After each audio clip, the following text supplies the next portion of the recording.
Hey, what's up guys, it's Slave to the Games, and I'm back with yet another Bloodlines 2 video. Thank you guys for stopping by, and as always, I hope you enjoyed the video and learned something new. This time we're going to be covering Prestation. Prestation is quite simply the process of trading, repaying and incurring favors among vampires. The system of Prestation is what keeps vampiric society together and tempers the violent isolationism that is essential to the beast. As a result, kindred society is a Byzantine knot of favors owed, loyalties sworn, debts repaid, and promises broken. The process of establishing a prestation debt is simple. A kindred either asks another of her kind for assistance in a matter in return for a favor of some sort at a later date, or a Cainite assists another in a time of misfortune, with the understanding that the favor will be repaid later. Debts among the kindred rarely take specific shape. Few vampires request a detailed service. Rather, debts are vague and amorphous, assumed to fall into a category the favor-granting kindred considers her expertise, or something that puts the indebted kindred at a greater but delayed disadvantage. The wisest among the kindred keep very close records of favors owed, and take great care not to mire themselves in more debts than they can afford to satisfy at any given time. Prestation debts continue to circulate through the ranks of the undead. As banks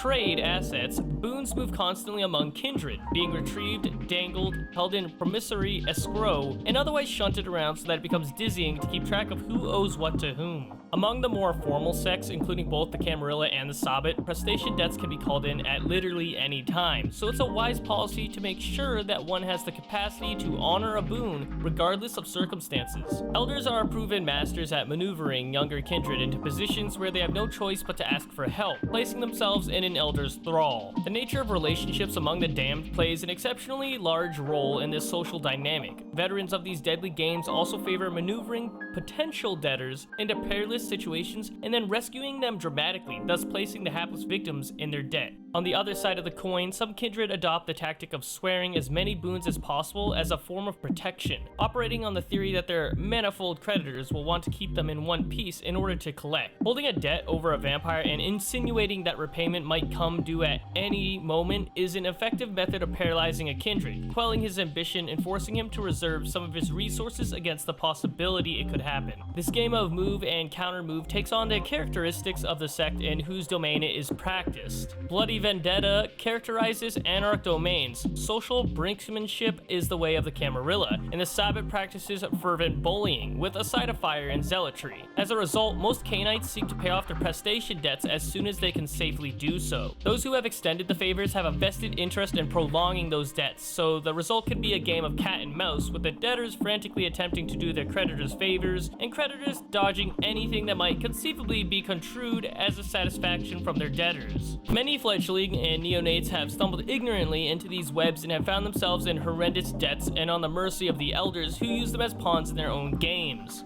In turn, they begin to manipulate their younger peers and own childer and keep the War of Ages going on. The sanctity of the prestation system is very important to any kindred who benefits from the existence of hierarchy and the status quo, particularly those elders who have spent centuries cultivating vast networks of debts. If it suddenly becomes acceptable to break one's promise, then suddenly the whole of kindred society, the entire century-spanning temple of and the formality of favors, becomes worthless. Those who do break the rules of prestation found themselves hunted and deemed untrustworthy even by the standards of undead monsters, and the Camarilla, the Harpies, and the Chancellors are responsible for keeping track of the various prestation debts sworn in a domain. Other sects use no designated members, but keep check of prestation developments nonetheless. As a result, altruism, trust, and generosity are rare among the damned, as everyone expects something in return, even if he didn't claim it outright. Signs of these traits are seen as a weakness that other vampires will soon exploit. The art of prestation is one of the reasons friendships seldom survive in undeath. And with that, guys, that's the end of this video. Thank you guys for stopping by and watching this video. As always, I hope you learned something new and enjoyed it. If you did enjoy the video, guys, don't forget to, well, leave a like and subscribe if you already haven't, as well as optionally check out my Patreon and my merch store to help further support me and what I do, and then think about joining my Discord with the link below. Anyways, guys, it's been fun, but I'm gonna be getting on to, well, other videos and, well, streaming again, so I'll see you guys later. Have a good day.